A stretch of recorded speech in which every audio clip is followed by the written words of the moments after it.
Bonsoir, bonsoir tout le monde. Très heureux d'être avec vous, mon épouse et les enfants. On traverse un moment à Paris, donc nous sommes heureux de pouvoir passer ce moment avec vous ce soir dans la parole de Dieu. Je rends grâce à Dieu ce soir et je veux dire un petit mot pour cette petite équipe de jeunes qui louent le Seigneur. Je veux simplement leur dire de rester, demeurer dans le bon esprit de l'Évangile. Comme vous êtes, dans la simplicité. Et je rends grâce à Dieu, je suis très béni, très heureux de voir que vous êtes là pour emmener le peuple de Dieu à louer le Seigneur et dans un bon esprit. Simple, adorer le Seigneur. Et c'est une grâce aujourd'hui, parce qu'il y a une tendance dans le monde chrétien d'entrer en compétition avec beaucoup d'églises, ce qui se passe un peu dans le monde, et c'est très alarmant et chagrinant de voir là où l'Église est arrivée, dans la louange, la musique, qui, pour à mon avis, déshonore Dieu. Les chrétiens sont arrivés à louer le Seigneur avec de la musique exotique du monde, avec des rythmes incroyables et avec des danses incroyables. Et je me demande si Jésus était parmi tous ceux qui agissent de la sorte, si Jésus venait au milieu d'eux, qu'est-ce qu'il aurait dit, qu'est-ce qu'il aurait fait, comment il aurait agi. Parce que ce genre de louange et de danse dans les églises, aujourd'hui, dans la plupart des églises, ça déshonore Dieu. Et je suis content de voir que dans ce lieu, parmi vous, un petit groupe de jeunes qui louent le Seigneur dans de bon esprit. Vous savez, l'apôtre Paul, il dit aux Philippiens de demeurer dans le bon esprit, d'être ferme dans un même esprit. Il ne parlait pas de la musique, il ne parlait pas de la danse, mais il parlait de le bon esprit de l'Évangile, comment lui-même, il avait besoin il avait accepté de souffrir pour Christ, et que les Philippiens, eux aussi, ils participaient à la souffrance de Christ, et il était très fier d'eux.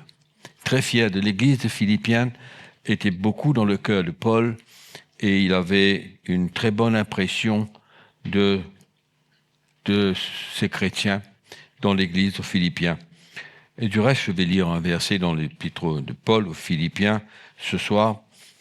Et ma question à chacun d'entre vous, c'est: qu'est-ce que vous cherchez dans ces derniers jours? Quelle est la chose que vous cherchez? Vous cherchez beaucoup de choses aujourd'hui. Il y a tellement de choses disponibles pour le chrétien. Mais quoi chercher dans ces derniers jours? Qu'est-ce que chacun désire dans ces derniers jours? N'est-ce pas une belle question? Et je vais lire dans l'Épître aux Philippiens au chapitre 1er, à partir du verset 3. Paul dit, dans son affection pour les Philippiens, Il dit, je rends grâce à mon Dieu de tout le souvenir que je garde de vous,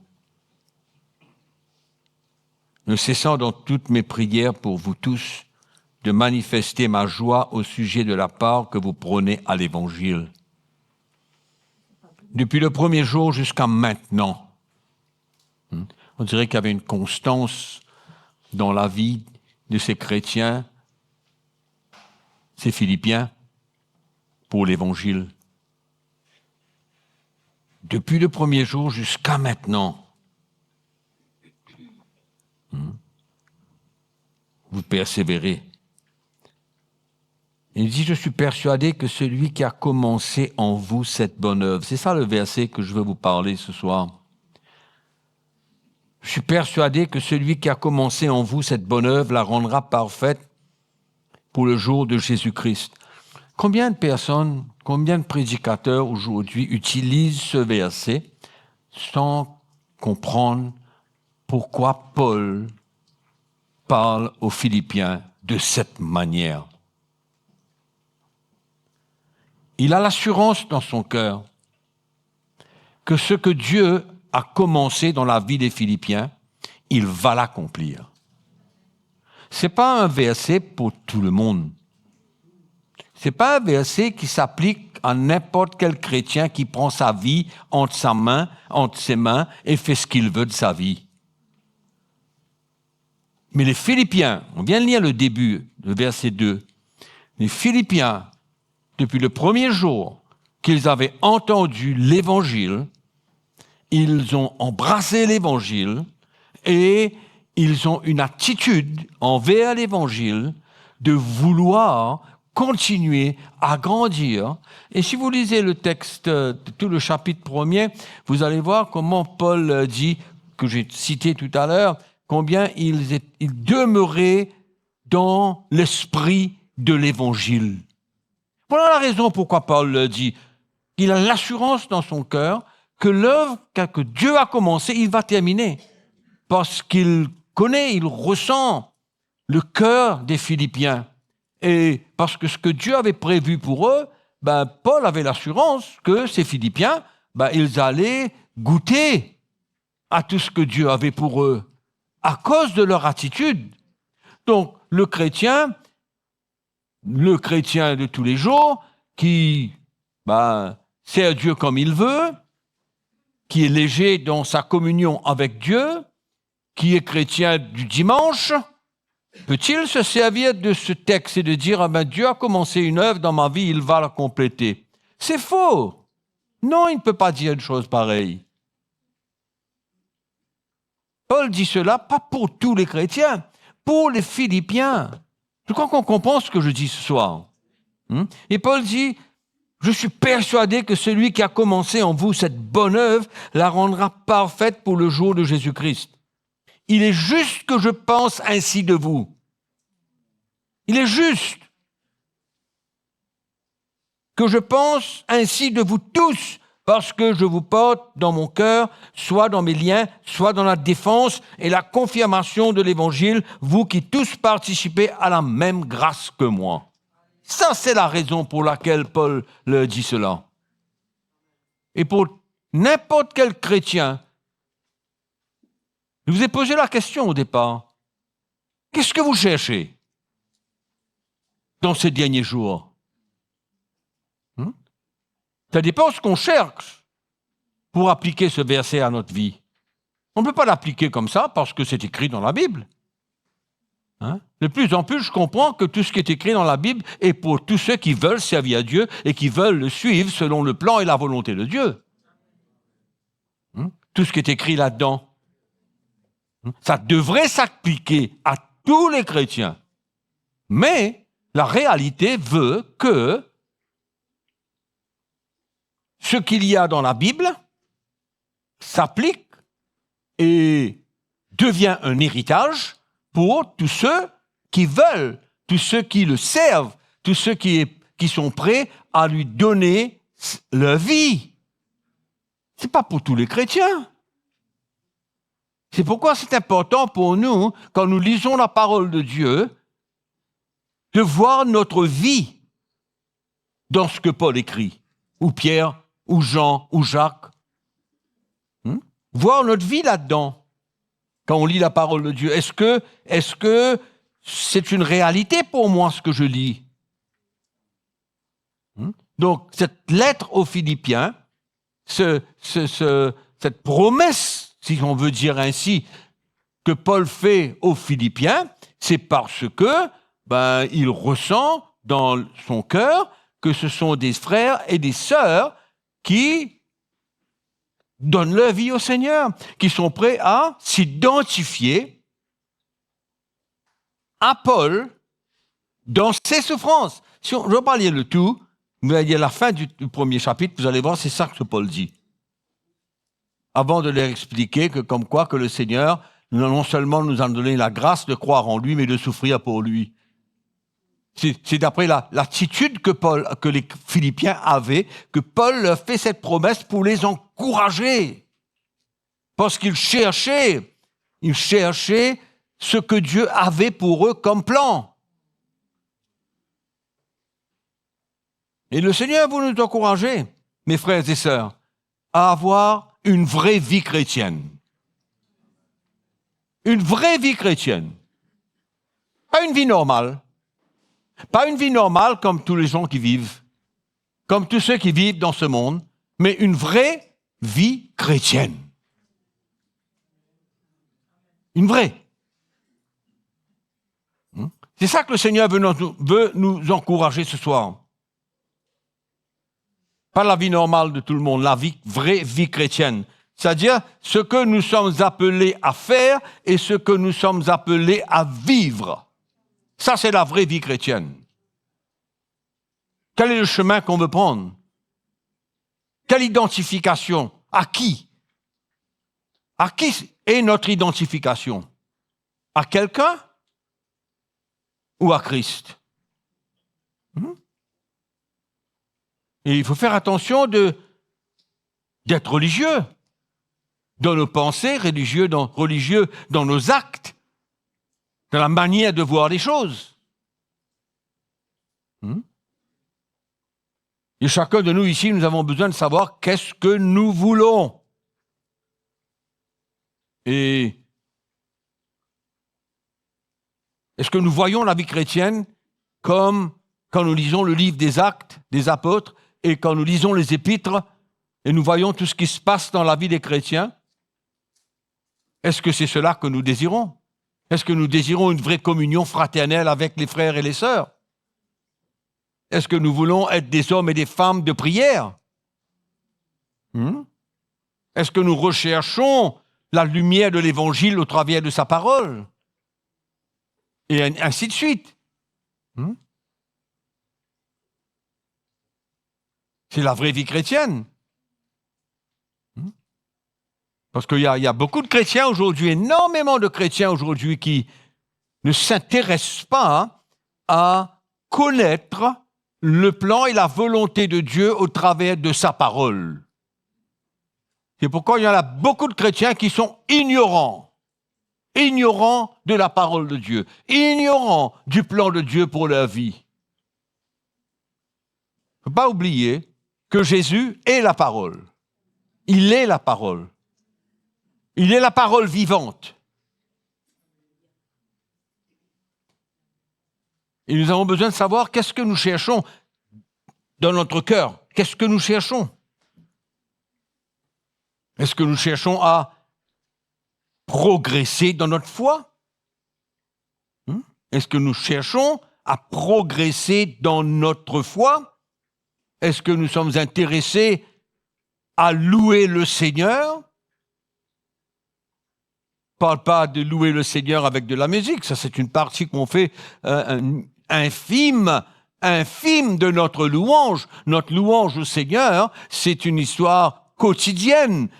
C'est une louange, c'est une prière de qui Jésus est, de ce qu'il a fait, de sa grâce, de sa bonté envers nous, de tout ce qu'il nous donne, la manière qu'il nous protège, qu'il nous garde, qu'il s'occupe de nous, qu'il veille sur nous, mais de le louer pour toutes ces choses. C'est la vie chrétienne normale, ça. Ça, c'est la vraie vie chrétienne. C'est pas des chrétiens qui attendent dimanche matin pour louer le Seigneur. Mais des chrétiens qui, tous les jours, ils ont à cœur de louer le Seigneur pour ce qu'il est, pour ce qu'il fait, et pour ce qu'il fera. On a besoin de savoir qu'est-ce qu'on cherche dans la vie. Et on a besoin de chercher la bonne chose pour que le Seigneur complète l'œuvre qu'il a commencée dans notre vie. C'est pas automatique. C'est pas une promesse pour tous les chrétiens. Non. C'est une promesse pour ceux qui le cherchent. Et l'œuvre qu'il a commencée, c'est certain qu'il l'accomplira. Jusqu'à la fin. Il terminera l'œuvre qu'il a commencée. Tout dépend de ce qu'on cherche. Ça dépend quelle est notre recherche. Qu'est-ce qu'on veut dans la vie chrétienne? Mes frères et sœurs, combien de chrétiens, quand on les regarde, il n'y a aucun progrès dans leur vie? Il n'y a aucun progrès. On les connaît depuis 15 ans, ils sont 15 ans la même personne, ils ont les mêmes réactions, ils ont les mêmes caractères, les mêmes combats, les mêmes défaites. Pourquoi? Pour quelle raison? Si Dieu a commencé une œuvre et qu'il veut la compléter, mais ce n'est pas son plan que nous restons, comment dirais-je, statiques, qu'on ne progresse pas. C'est ça le progrès du chrétien. C'est la continuation de l'œuvre de Dieu dans notre vie. C'est ça le progrès. Il ne faut pas chercher des choses temporaires, il ne faut pas chercher les choses de cette terre, il ne faut pas chercher à s'enrichir, il ne faut pas chercher comment dirais-je, comme Paul dit, la cupidité. Chercher la grandeur. Il y a tellement de choses que le chrétien peut chercher. Vous savez, dans la parole de Dieu, il y a tellement de choses.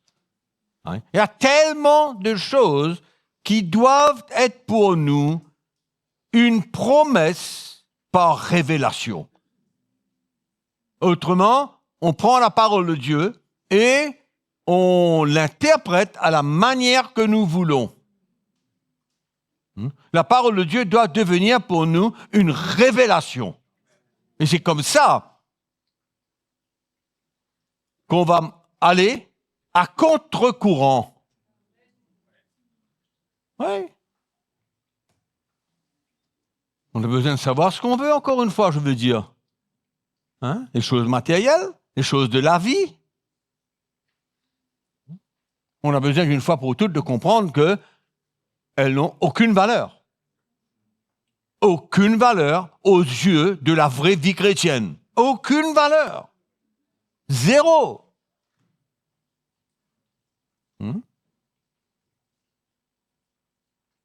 Et beaucoup de chrétiens courent après toutes ces choses-là. Courent après des bénédictions, courent après des guérisons. C'est bien, il n'y a pas de problème. Il n'y a pas de problème. Mais ce ne sont pas des choses prioritaires de notre vie. Au lieu de chercher à grandir spirituellement, on cherche des choses qui n'ont pas de valeur, qui ne sont pas éternelles.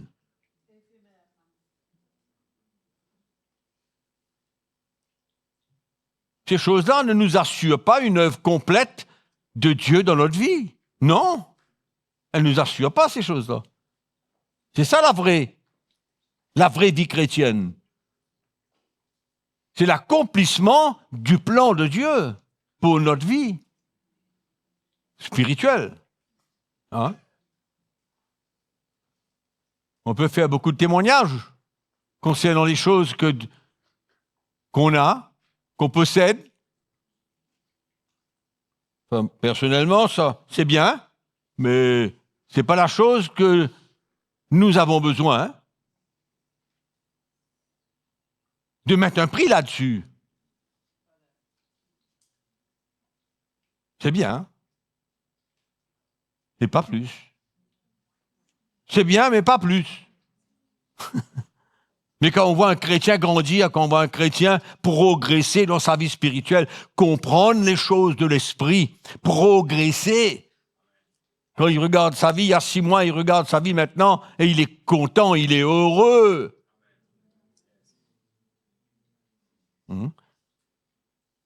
Mais ces chrétiens qui demeurent toujours les mêmes personnes n'ont pas compris la vraie vie chrétienne.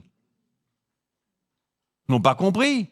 Et on ne peut pas chercher quelque chose, une promesse de Dieu, sans avoir une attitude que Dieu cherche en nous.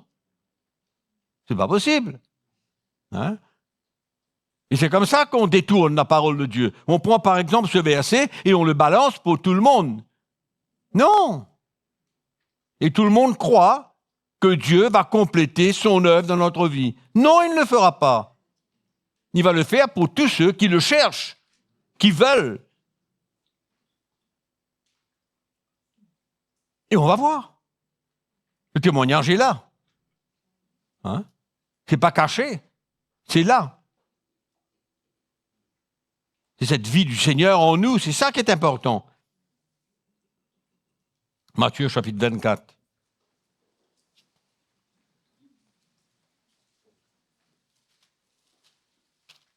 Bon, premièrement, il faut comprendre aujourd'hui que nous ne sommes pas ignorants de la parole de Dieu et que nous avons prendre en considération que nous sommes dans les derniers jours. Hein? Alors, il y a des gens qui disent « Ouais, mais vous disiez les derniers jours depuis quelques années, mais c'est toujours le dernier jour. » Hein? C'est comme il y a beaucoup de chrétiens au temps de Paul qui ont cru que Jésus était déjà retourné, était déjà venu, que l'enlèvement a déjà eu lieu. Et il parle de cela dans 2 Thessaloniciens. Alors, on va lire le verset 12. Et parce que l'iniquité sera accrue, l'amour de plus grand nombre se refroidira. Mais celui qui persévérera jusqu'à la fin sera sauvé. Amen. Celui qui va persévérer jusqu'à la fin. Nous sommes en train de voir déjà un nombre de chrétiens qui abandonnent le Seigneur. Et que l'amour qu'ils avaient pour le Seigneur, ils l'ont perdu. Et il ne faut pas croire, mes frères et sœurs, que parce que nous voulons nous asseoir à l'église le dimanche matin, que nous sommes protégés. Protégés de tout ce qui est en train de se passer dans le monde au niveau spirituel pour attaquer le chrétien, pour l'intimider, le décevoir. On va croire que cette chaise sur laquelle vous asseyez les dimanches là va vous sauver, va vous épargner de beaucoup de choses. Il faut chercher la bonne chose. Il faut chercher, allons lire Éphésiens chapitre 6. Il faut chercher une vie de justice. Il faut chercher de vivre dans la vérité. Il faut chercher le progrès spirituel. Il faut chercher la sanctification. Il faut chercher le fruit de l'esprit. Il faut chercher la vraie foi. La vraie foi pour nous permettre d'accomplir le plan de Dieu dans notre vie. Il faut chercher les bonnes choses qui vont nous permettre de tenir ferme dans le mauvais jour.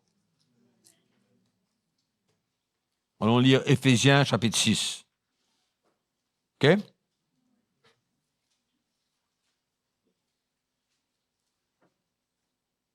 Au verset 10. Paul dit, au reste, fortifiez-vous dans le Seigneur et par sa force toute puissante. Voilà son appel, Paul, l'appel de Paul. Il vient nous dire de nous fortifier dans le Seigneur et dans sa force toute puissante. Revêtez-vous de toutes les armes de Dieu afin de pouvoir tenir ferme contre les ruses du diable. Afin de pouvoir tenir ferme contre les ruses du diable. Car nous n'avons pas à lutter contre la chair et le sang, mais contre les dominations, contre les autorités, contre les princes de ce monde de ténèbres, contre les esprits méchants dans les lieux célestes. C'est pourquoi Paul dit, prenez toutes les armes de Dieu afin de pouvoir résister dans le mauvais jour et tenir ferme Tenez donc ferme, ayez à vos reins la vérité pour ceinture, la cuirasse de la justice, mettez toutes vos chaussures à vos pieds, le zèle que donne l'évangile de paix, prenez par-dessus tout cela le bouclier de la foi avec lequel vous pourrez éteindre tous les traits enflammés du malin. Prenez aussi le casque du salut, l'épée de l'esprit qui est la parole de Dieu. Amen. Et il parle de la prière faite en tout temps désormais, des prières, des supplications. Ça, c'est la vraie vie chrétienne. La vraie vie chrétienne, c'est ce sont ces choses que l'apôtre Paul parle, comme la vérité, comme la foi, comme la justice. Ça, c'est la vraie vie chrétienne. C'est quand ces choses demeurent en nous et que nous sommes équipés pour pouvoir tenir ferme contre les ruses du diable, tenir ferme dans le mauvais jour et pas nous laisser décevoir par l'ennemi, écraser par ses plans. Il dit bien dedans, nous n'avons pas à lutter contre la chair et le sang, mais contre les dominations, les autorités, les puissances des ténèbres dans les lieux célestes. Tous ces plans de l'ennemi. Tout ce qui se passe dans le monde. Vous savez que l'ennemi, il a ses agents. Même dans l'Église, il a ses agents. Dans l'Église. Pour décevoir le peuple de Dieu. Qui n'ont pas de discernement, qui ne comprennent pas, ils n'arrivent pas à discerner entre le vrai et le faux, entre ce qui est bien et ce qui est mal. Ils n'arrivent pas à discerner, ils sont encore des enfants. Et Paul dit à ces gens comme ça qu'on ne peut pas vous donner de la nourriture solide, on ne peut vous donner que du lait. C'est tout ce qu'on peut vous donner. La nourriture de solide, vous allez les rejeter. C'est pourquoi il faut savoir ce qu'on veut. Un chrétien qui marche dans la justice, qui marche dans la vérité, qui marche par la foi, qui prie, qui se donne. À ce moment-là, vous pouvez lire Philippiens chapitre 1er et dire, ouais, le Seigneur a commencé une œuvre dans ma vie, il va l'accomplir. Ça, c'est l'assurance, l'héritage que nous avons. Et ce que Paul dit, c'est comme une promesse. Vous savez, la parole de Dieu, quand on la lit, et tout ce qui se passe et tout ce qui doit se passer, et la manière qu'on doit comprendre le Seigneur, qu'on doit vivre avec lui, tout ça, ce sont des promesses. Et je vais venir là-dessus tout à l'heure, ce sont des prophéties. On allons voir comment interpréter ce que l'apôtre Pierre dit dans son épître. Donc, Paul fait un appel pour que nous puissions nous fortifier, de devenir des chrétiens solides dans la foi, qui marchent dans la vérité, qui peuvent contredire des choses qui sont fausses. C'est ça le vrai chrétien.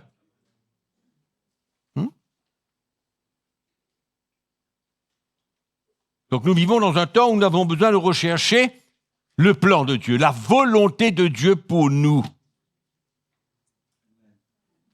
Amen. Et vous savez que les plans de Dieu, la volonté de Dieu, ne sont pas toujours des choses, c'est pas nécessairement les choses que nous faisons, que nous cherchons, n'ont pas nécessairement l'approbation de Dieu. C'est pourquoi on doit savoir qu'est-ce qu'on cherche. Si on cherche notre bien-être, si on cherche notre intérêt, on n'a aucune assurance que nous avons l'approbation de Dieu là-dessus. Elles peuvent être des bonnes idées, elles peuvent être des bons plans, elles peuvent être des choses que, nous croyons que c'est une bonne chose pour nous, mais est-ce que nous avons l'approbation de Dieu? Pas nécessairement. Et le plan de Dieu n'est pas nécessairement les choses que nous voulons. Non. Et c'est quand nous grandissons dans le Seigneur, quand nous sommes fortifiés en lui, que nous allons chercher le plan, la volonté de Dieu et les choses qu'il approuve dans notre vie. que nous allons faire, que nous allons désirer, que nous allons chercher.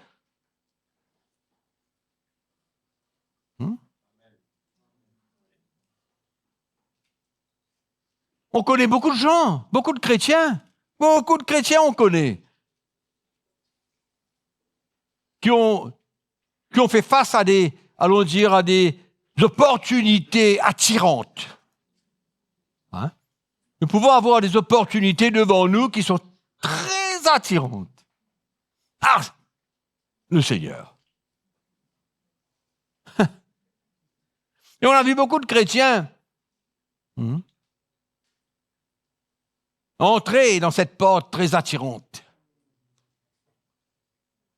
Hein? Tout ce qui est attirant n'est pas nécessairement le plan de Dieu. Tout ce qui est attirant n'est pas nécessairement le plan de Dieu. Non.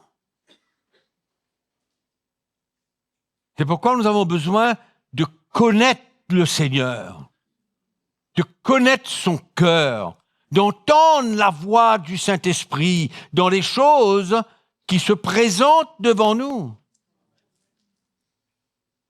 Hein? Et que notre chair, notre raisonnement, notre logique, notre intelligence, c'est comme ça que nous sommes attirés. Mais nous avons vu beaucoup de chrétiens entrer dans toutes sortes de plans attirants. Et ils rétrogradent par la suite. C'est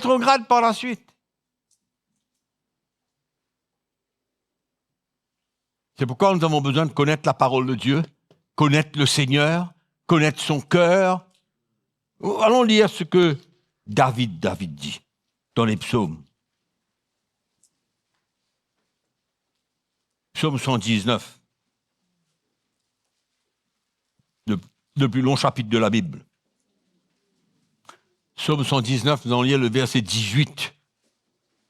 Hein?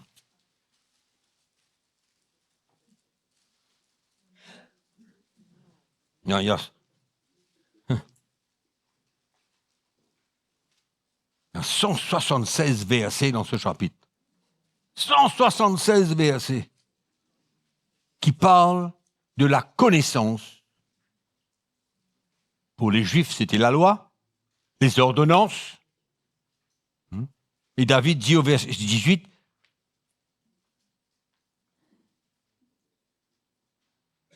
ouvre mes yeux, pour que je contemple les merveilles de ta loi.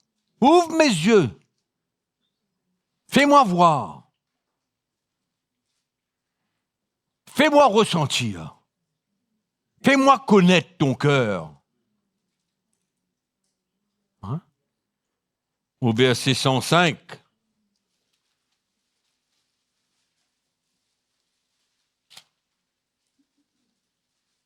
vous connaissez tous ce verset, non? Ta parole, c'est une lampe à mes pieds, une lumière sur mon sentier. Alléluia.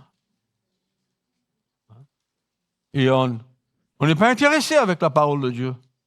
La plupart des chrétiens, moi je vous dis une chose claire, la plupart des chrétiens ne connaissent pas la parole de Dieu et ne se donnent pas à la parole de Dieu et se suffisent par la prédication du dimanche matin. Ça, c'est le chrétien du dimanche. Hein? Mais ce n'est pas le vrai chrétien. Le vrai chrétien ne peut pas se reposer simplement sur la prédication de l'évangile le dimanche matin. Non, ce n'est pas un vrai chrétien. Il est un chrétien, mais ce n'est pas la vraie vie chrétienne. Ce n'est pas ça du tout. Allez, 2 Pierre 1. 2 Pierre 1. On va lire le verset 18 et 19.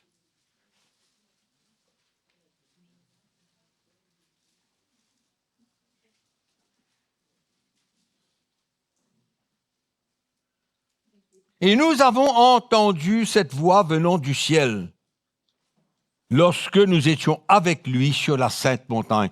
Vous connaissez ce texte? Et nous tenons pour autant plus certaine la parole prophétique à laquelle vous faites bien de prêter attention, comme à une lampe qui brille dans un lieu obscur, jusqu'à ce que le jour vienne apparaître et que l'étoile du matin se lève dans vos cœurs. Sachez tout d'abord, vous-même, qu'aucune prophétie de l'Écriture ne peut être un objet d'interprétation particulière. Car ce n'est pas par une volonté d'homme qu'une prophétie a jamais été apportée, mais c'est poussé par le Saint-Esprit que des hommes ont parlé de la part de Dieu. Amen. Allons prendre l'exemple de Philippiens chapitre 1er. OK? Philippiens chapitre 1er, le texte que nous avons lu, où Paul déclare comme quoi que l'œuvre que Dieu a commencée dans votre vie, il va l'accomplir. Ça, c'est une prophétie. C'est une parole prophétique. Et toute la Bible, j'ai dit tout à l'heure, que la parole de Dieu, elle devient vivante, réelle dans la vie de ceux qui veulent et qui décident de marcher avec Jésus et de lui donner leur vie. Et donc, tout ce que nous lisons dans la parole de Dieu devient alors une parole prophétique qui s'accomplira dans notre vie parce que nous sommes prêts à chercher ce que Dieu veut que nous cherchons. Amen.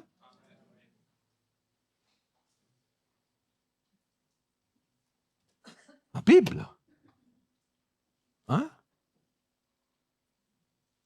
Quand l'apôtre Paul et toutes les épîtres de Pierre, de Jacques, de Jean parlent de ce qu'un chrétien doit avoir, comment il va recevoir son héritage, comment il y a des choses qui vont se passer dans sa vie, etc. Tout ça, c'est quoi?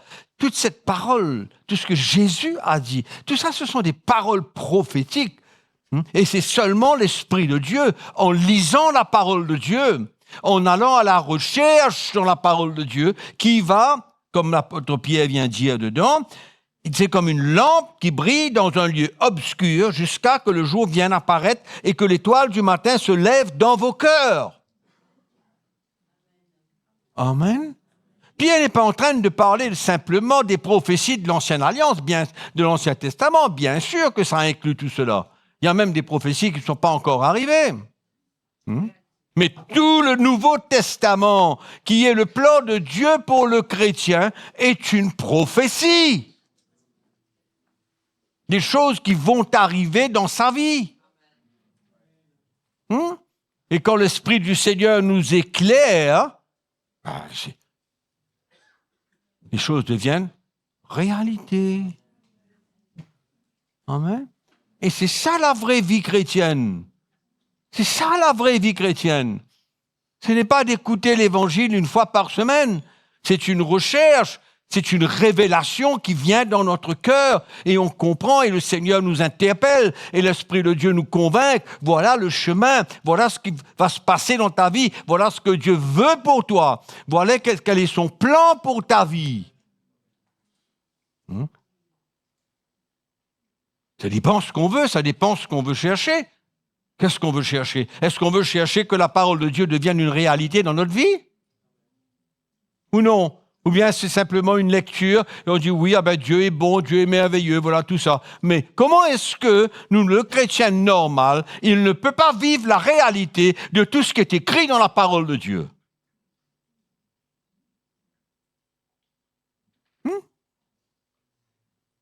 Non, je ne connais pas.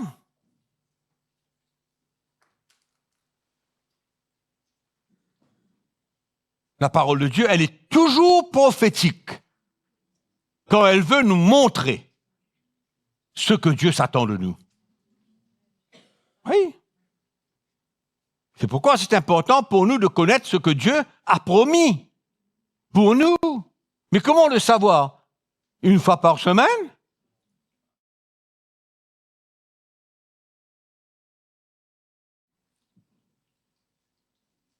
Vous allez le vivre combien de temps?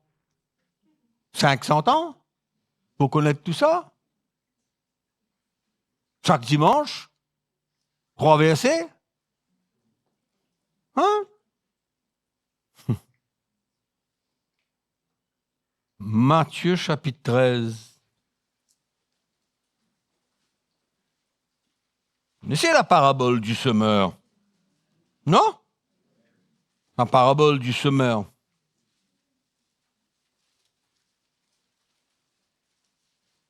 La parole est semée de 4 manières, dans 4 différents sols. Non? Alors on va lire le verset 18. On ne va pas lire tout, c'est pas possible, on n'a pas le temps. Mais allez lire pour vous la parole du semeur. Et moi je veux dire un petit texte là-dedans.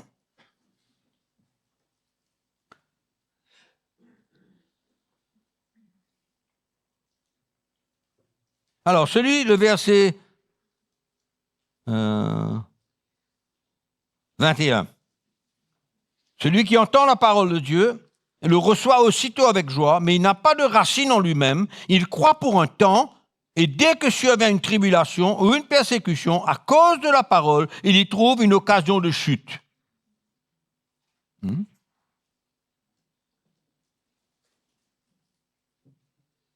a entendu? Hein? Il a reçu? Mais une épreuve, une situation difficile, il abandonne la course. Et puis, celui qui a reçu la semence parmi les épines, c'est celui qui entend la parole, mais en qui le souci du siècle et la séduction des richesses étouffent cette parole et la rendent infructueuse. Étouffe cette parole. Hein?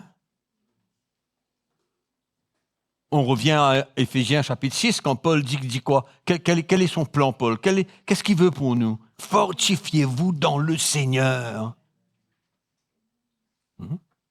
Autrement, la parole de Dieu, elle devient, ça produit quoi dans la vie d'un chrétien?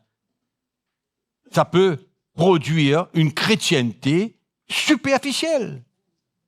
Et ça peut aussi construire un chrétien qui est fort, qui est solidement ancré, enraciné dans la lumière de l'Évangile. Et combien de fois on peut être découragé? On passe par des épreuves, des situations difficiles. Et on veut s'en sortir avec la raison.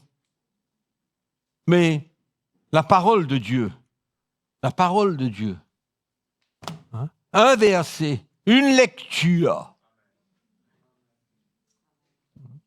peut changer tout dans notre vie. On est abattu, incrédule. On ne croit plus.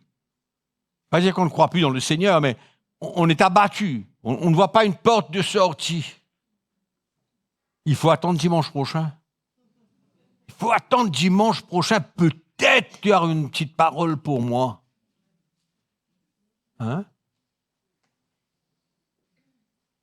Pourquoi il faut se donner à la parole de Dieu? Là, selon ça part de la séduction des richesses. D'être séduit. Séduction des richesses. Il y a tellement d'autres séductions dans la vie chrétienne. On a lu tout à l'heure, là. Comment dans les lieux célestes, cette armée, ce plan stratégique de l'ennemi pour séduire, pour décevoir, pour tromper le peuple de Dieu. C'est pourquoi il faut connaître la parole de Dieu. Il faut que le Saint-Esprit nous éclaire dans la parole de Dieu. Nous éclaire. Et un texte qui n'a peut-être rien à voir avec ce que nous sommes en train de vivre comme épreuve, mais un verset, le Saint-Esprit peut nous éclairer quelque part, d'une manière, à sa manière, pour que nous puissions nous relever, reconsidérer cette épreuve comme étant maintenant une bonne chose pour nous, au lieu qu'elle nous écrase.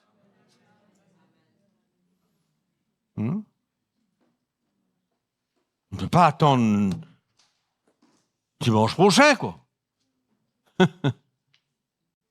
Hein, Jean-Louis, on peut attendre dimanche prochain? Non, vas-y. Non, tu as une histoire tous les jours. Exactement, mais c'est vrai. Mais c'est parfaitement vrai. Paul parle dans le chapitre 4 de son épître, il parle de la séduction des hommes. Séduit par des hommes. Leur ruse dans les moyens de séduction. Éphésiens chapitre 4, quand il parle des dons de Jésus. Les apôtres, prophètes, évangélistes, pasteurs et enseignants pour le perfectionnement des saints. Et à la fin, il parle de ne pas être trompé, séduit par les hommes, par la séduction, leur ruse dans les moyens de séduction. Mais qu'est-ce qu'on veut en tant que chrétien? Qu'est-ce qu'on veut? Qu'est-ce qu'on cherche en tant que chrétien? Quelle est la chose qu'on désire? Simplement, on est chrétien, on vient à l'église, on chante, on bénit le Seigneur pendant 20 minutes par semaine. C'est ça qu'on veut? Et puis on trouve drôle qu'on ne peut pas tenir ferme dans une situation difficile, dans une épreuve qui est en train de nous écraser. Ah, mon mari m'a trompé. Et alors? Mon mari m'a trompé, et alors qu'est-ce qu'on fait? On est fini, on n'en peut plus, on est fini, on est écrasé. Mais c'est ça la vie chrétienne? C'est ça la vraie vie chrétienne? D'expérimenter les mêmes choses que quelqu'un dans le monde? Mon mari m'a quitté et j'arrête de servir le Seigneur. Mon mari m'a quitté, je garde un cœur haineux, je garde un cœur qui ne peut pas pardonner. C'est ça la vraie vie chrétienne? Et dans ces conditions-là, on périt, on coule, et l'ennemi va se servir de ça, et notre chair va se servir de cela, d'aller maintenant faire des choses qui ne sont pas correctes. Mais la vraie vie chrétienne, c'est quoi? Dire merci au Seigneur pour ça? Non, rends grâce à Dieu. Rends grâce à Dieu que tu es un enfant de Dieu et qu'il t'aidera pour faire face à la situation et relever ta tête et ne pas être écrasé par la situation. C'est comme ça. Alors, une situation arrive et c'est fini. Et on a pitié pour lui. Non. C'est pas le moment d'avoir pitié pour la personne. C'est un moment de l'encourager dans le Seigneur. C'est un moment de lui donner l'évangile. C'est un moment pour l'encourager à se tourner dans la parole de Dieu. Qu'est-ce qu'on veut? Qu'est-ce qu'on veut? Et on peut être tellement émotionnel avec les gens. Et ne pas les emmener à revenir dans l'esprit de l'évangile. À se ressaisir, revenir dans l'esprit de l'évangile. Amen. C'est pourquoi Paul nous dit, fortifiez-vous. Il y a des choses qui vont venir. Comment est-ce qu'on va vivre cette chose-là? Paul est en train de dire, préparez-vous. Les chrétiens, comme si le ciel est tombé sur leur tête, là, ils passent par une situation difficile. Dimanche matin, il se lève, à mauvaise humeur, il ronfle. Pourquoi tu as permis cela, Seigneur? Et puis, ce matin, je n'ai pas le courage d'aller à l'église. Et il ne vient pas à l'église.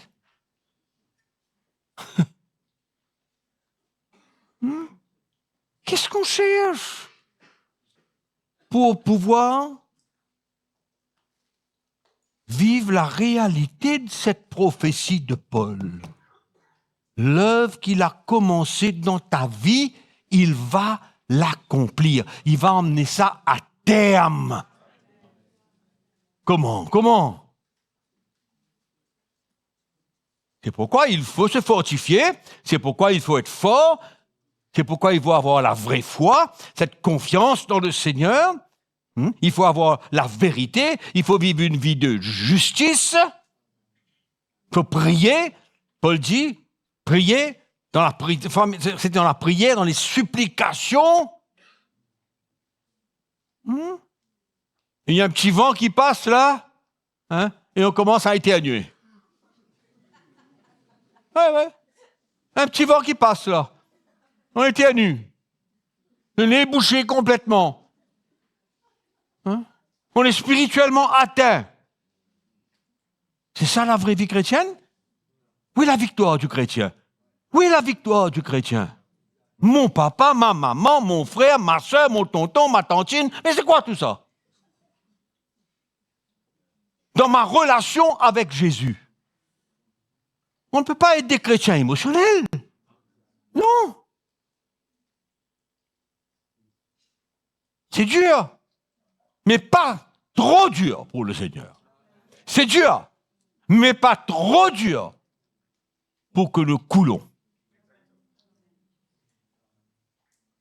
Non? Quelle victoire! Quelle victoire! Hein? Je retourne au même exemple, à la même illustration. Quel exemple pour une femme?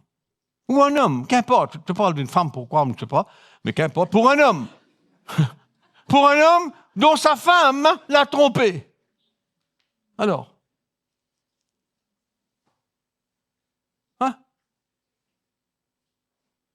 Il dit alors, moi maintenant, je vais la rendre l'appareil, je vais chercher une. C'est ça? C'est comme ça. Le système mondain, la pensée du monde, hein? Mais non. Tu vas grandir comme ça? Le chrétien peut grandir comme ça? Non. Pas possible.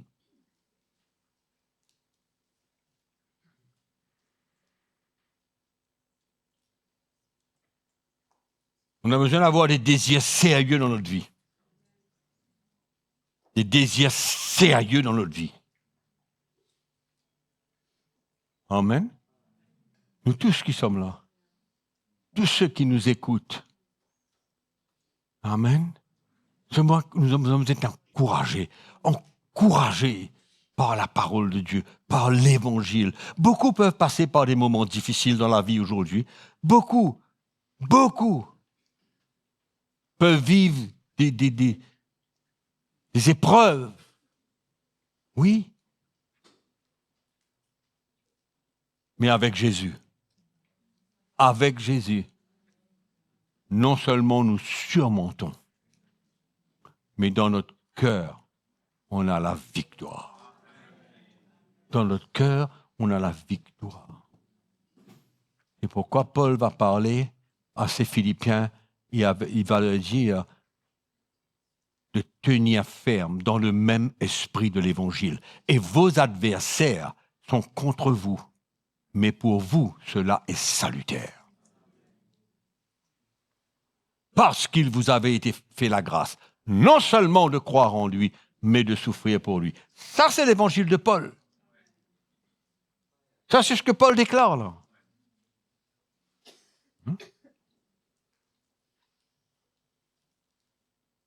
Et nous sommes appelés à marcher par la foi. Et non pas par la vue. Paul dit ça dans la deuxième épître au chapitre 5. Il parle de cela. On ne marche pas par la vue, nous on marche par la foi. Hein? On ne marche pas par les circonstances, mais on marche par la foi. N'est-ce pas vrai? C'est pas ça? C'est pas ça la vie chrétienne? La vraie vie chrétienne? Hein? Et pourquoi on ne peut pas? Parce que nous ne sommes pas suffisamment établis et qu'on ne cherche pas la chose que Dieu veut que nous cherchions. On cherche autre chose.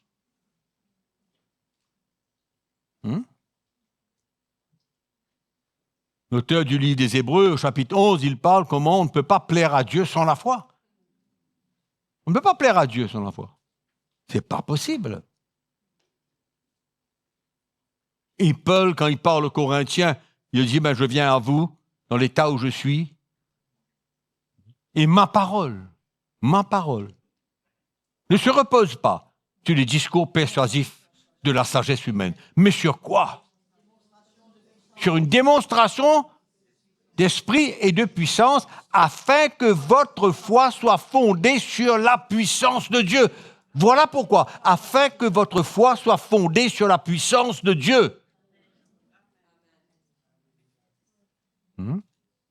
Et l'auteur des Hébreux, il nous dit non, pas vivre par les circonstances, la puissance de Dieu. Notre foi est dans la puissance de Dieu, dans la grandeur de Dieu. Ça, c'est notre foi. Et Paul, qu'est-ce qu'il vient dire dans Romains chapitre 10, verset 17? Il dit, la parole, la foi vient, et ce qu'on entend, et ce qu'on entend vient de la parole de Dieu. Amen. Donc, le chrétien ne peut pas vivre sans la parole de Dieu. Il ne peut pas. Un moyen pour nous d'être fortifiés dans la foi, c'est de nous donner à la parole de Dieu et laisser le Saint-Esprit nous éclairer, nous établir, nous fortifier, nous enraciner dans la puissance de Dieu.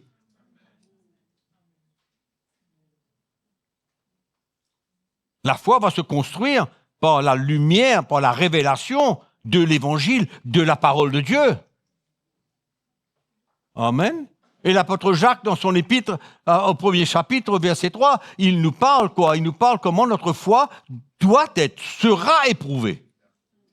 Elle sera éprouvée. Elle sera mise à l'épreuve. Mais la persévérance, la patience va produire des fruits de justice. Amen. Ça dépend ce qu'on cherche, ça dépend ce qu'on veut, mes frères et sœurs. Hein? Et on ne peut pas vivre sans les épreuves, ça n'existe pas, ça. C'est pas la vie chrétienne, elle inclut la vraie vie chrétienne. C'est normal. Il n'y a rien d'anormal. De vivre des épreuves, de faire face aux difficultés, de souffrir pour Christ. Normal. Non? On ne peut pas choisir.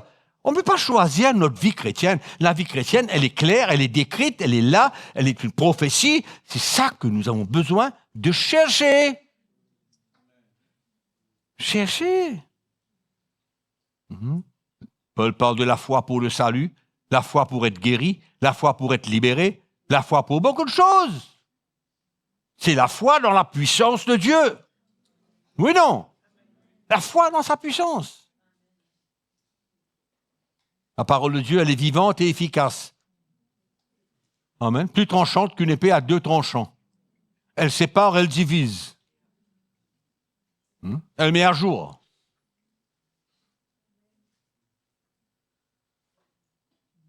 Amen.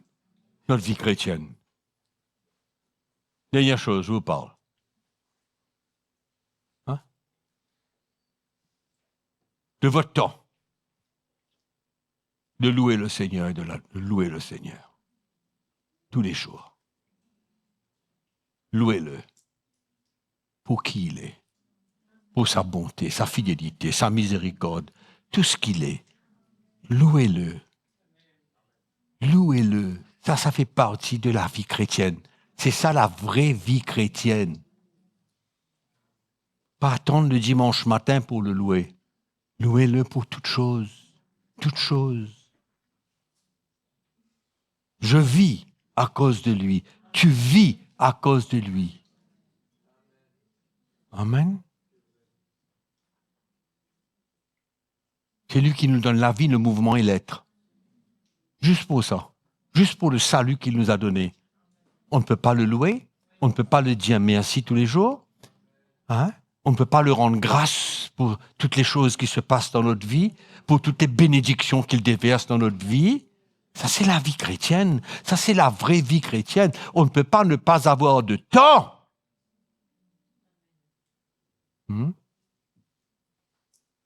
La vie d'aujourd'hui ne peut pas nous voler. Voler ce temps où on peut louer le Seigneur. Si tu n'as rien à dire, ne dis rien, mais loue-le. Loue-le pour tout ce que tu vois autour de toi. Loue-le pour tout, tes enfants, ta femme, ton mari, loue-le. Non? Loue-le.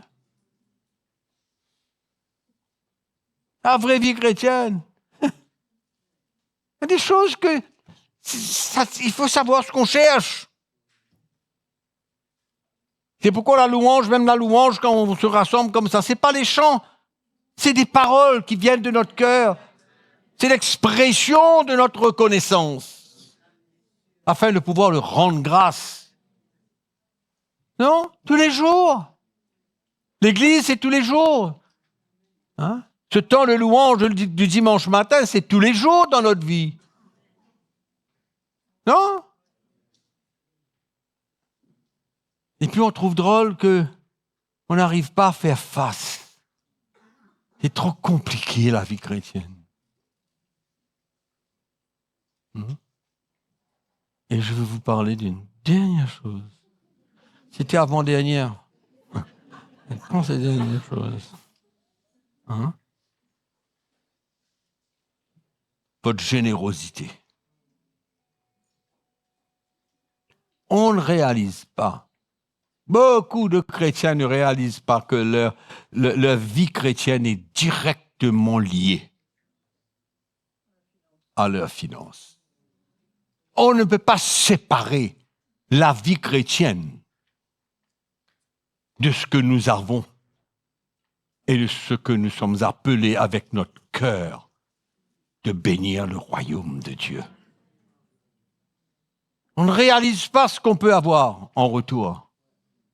Mais on ne va pas donner au Seigneur juste pour moissonner. Non. On ne sème pas pour moissonner, sachant qu'une graine produit 1000 graines. Hein? Ça, c'est la nature. Et Dieu compare cela à notre attitude. Notre attitude qui compte. Ce n'est pas le fait de semer pour moissonner. Parce que moi, quand je mets une graine de maïs en terre, 3 mois après, j'ai un plan et je veux compter les maïs, c'est un peu difficile. Les graines des maïs qui viennent, un peu difficile. Hein? Mais moi, je mets la semence dans la terre pour manger le maïs et pour moissonner. Mais moi, je veux semer dans le royaume de Dieu à cause de mon amour pour Jésus.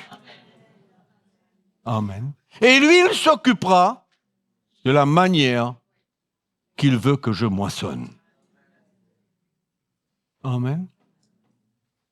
Mais je peux dans mon cœur avoir la foi et de m'attendre à ce qu'il déverse sur moi n'importe quoi. Pas seulement financier. Non. Je ne peux pas, mon action, moissonner une guérison, moissonner n'importe quoi. Une porte que le Seigneur veut ouvrir. Hein? Mais on ne réalise pas. On ne réalise pas. Si on veut être un vrai chrétien, on doit être un donneur. On doit être généreux. On doit trouver tous les moyens pour participer avec Dieu à sa construction. Oui. Généreux dans le royaume de Dieu. Il faut arrêter, même que nous soyons libres de la loi qui nous forçait et nous obligeait de donner. Vous savez que malheureusement, en enlevant la loi, les chrétiens donnent moins que ce qu'ils étaient sous la loi.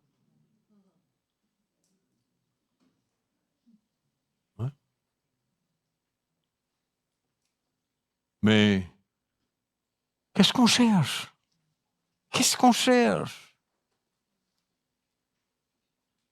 Je cherche à grandir. Je veux que le Seigneur complète son œuvre dans ma vie. Je veux être de ceux qui ont l'assurance dans leur cœur que le travail de Dieu continue dans notre vie. Et qu'il est en train de compléter cette œuvre, de ressembler à Jésus de plus en plus, de lui ressembler, de porter le fruit de l'esprit. Aujourd'hui, la plupart des chrétiens ne sont pas intéressés avec le fruit de l'esprit, qui est le vrai caractère de Dieu. Le fruit de l'esprit. Et on cherche d'autres choses. Puissance, prophétique, manifestation. Il y a des choses qui doivent être présentes dans l'Église. Mais il y a des priorités à chercher. Il y a des priorités à chercher.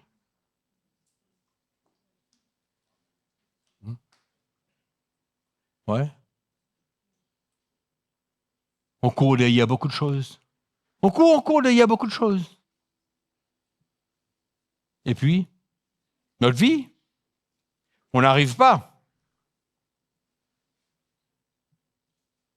à manifester la vie de Jésus. On n'arrive pas. On cherche à améliorer notre ministère. Ah ouais.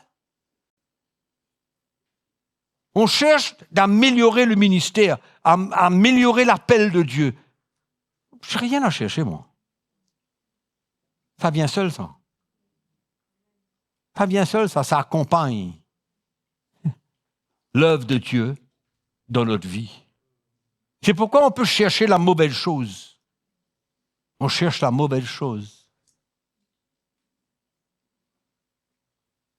On doit chercher ce que Dieu veut faire dans notre vie. Le reste, il va accomplir ce qu'il a besoin d'accomplir. Il fera ce qu'il a besoin de faire. Il nous bénira de la manière qu'il veut. Hein? Il nous châtiera à la manière qu'il veut. Hein? On ne veut pas ça trop compliqué, ça châtier, là, tout ça. On n'est pas intéressé avec tout ça. On cherche la bénédiction. On cherche la promesse sans qu'on cherche le fruit de l'esprit et à marcher à l'image de Jésus-Christ. Il y a des choses qu'on ne doit jamais chercher. Jamais. Jamais courir après. Jamais vouloir. Il y a des choses qui accompagnent le travail que Dieu fait dans notre vie. C'est tout. On n'a pas besoin de chercher à être quelqu'un. On n'a pas besoin de chercher à avoir comment dirais-je, d'être connu. Je termine par dire une chose. Le monde a une course. Le monde a sa course pour se faire connaître. Elle a sa course pour se faire connaître et chercher la gloire et chercher l'approbation. C'est le monde, le système. C'est le système. Mais la course que nous courons, ce n'est pas le même système. Ce n'est pas la même course. Du tout. Loin. Il faut arrêter de chercher des choses par notre propre force, chercher l'élévation, chercher la gloire, chercher l'approbation. Il faut arrêter de chercher tout ça. Ça sert à rien. Rien.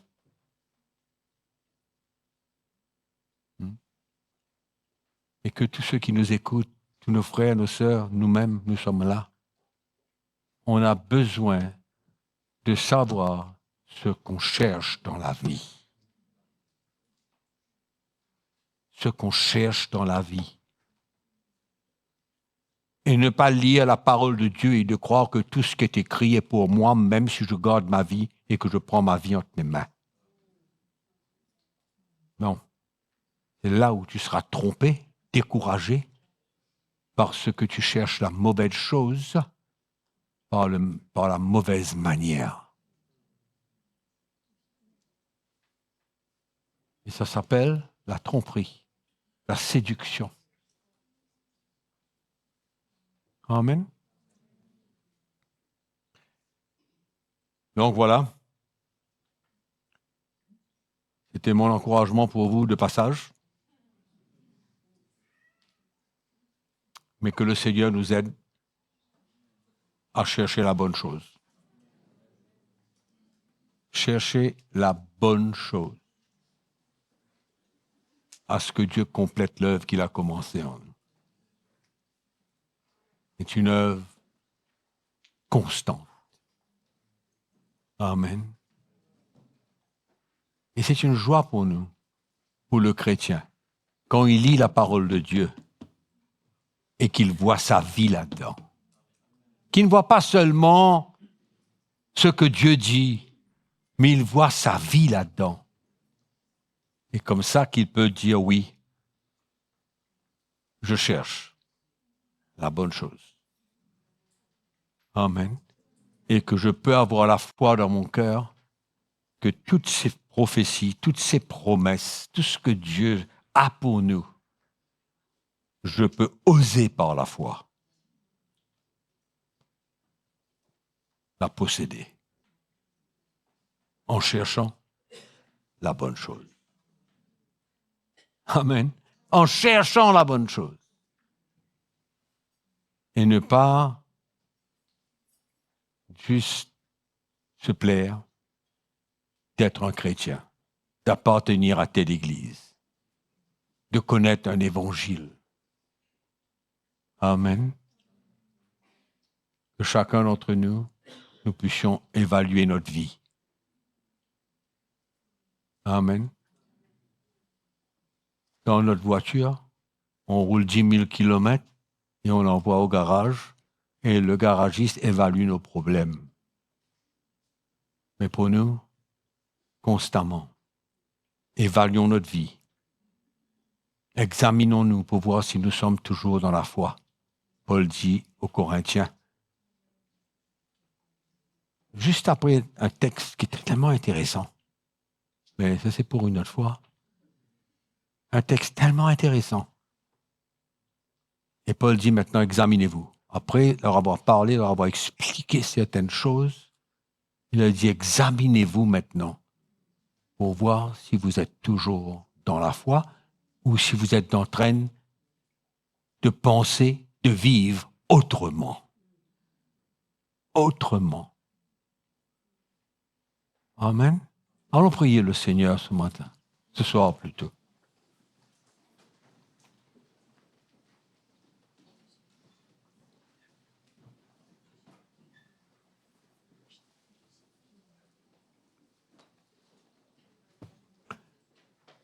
Mes frères et sœurs, vivons la réalité de ce que la parole de Dieu nous déclare et que nous soyons heureux de pouvoir vivre les réalités.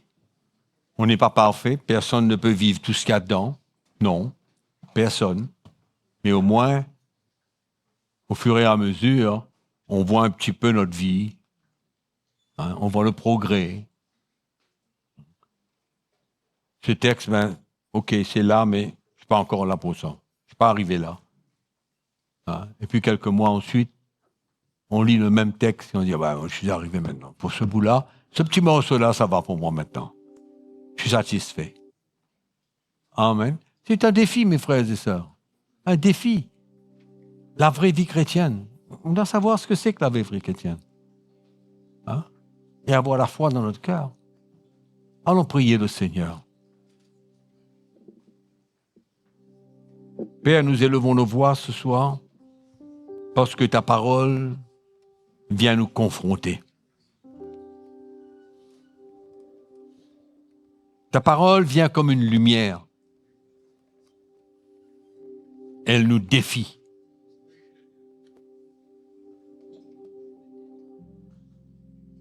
Et nous te remercions pour l'œuvre du Saint-Esprit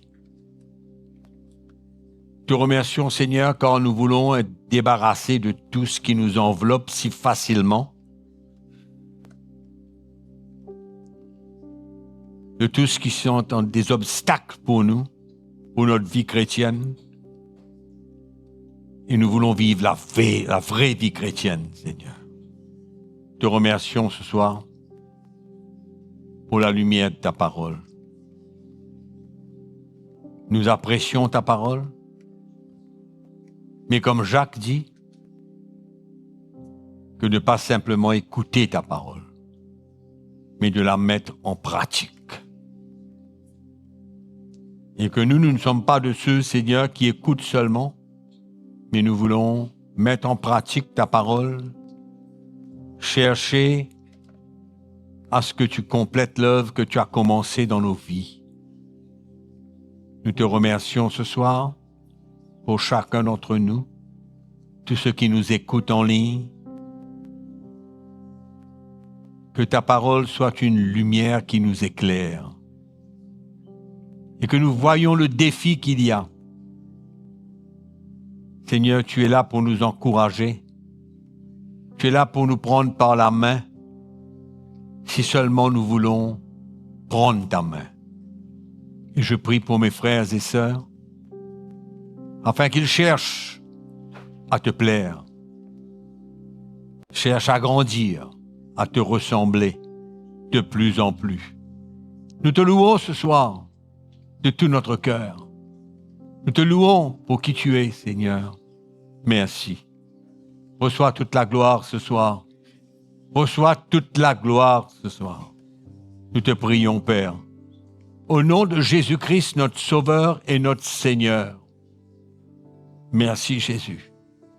Nous levons nos mains et nos voix vers toi pour te rendre grâce. Oui, nous levons nos voix vers toi pour te rendre grâce, pour te dire merci, pour te demander de nous aider par ta grâce, parce que nous soyons prêts à perdre notre vie, à nous identifier avec toi, Jésus. Merci, Seigneur. Touche nos vies, que par le Saint-Esprit, tu arrives à toucher les domaines de notre vie, afin que nous soyons libérés. Donne-nous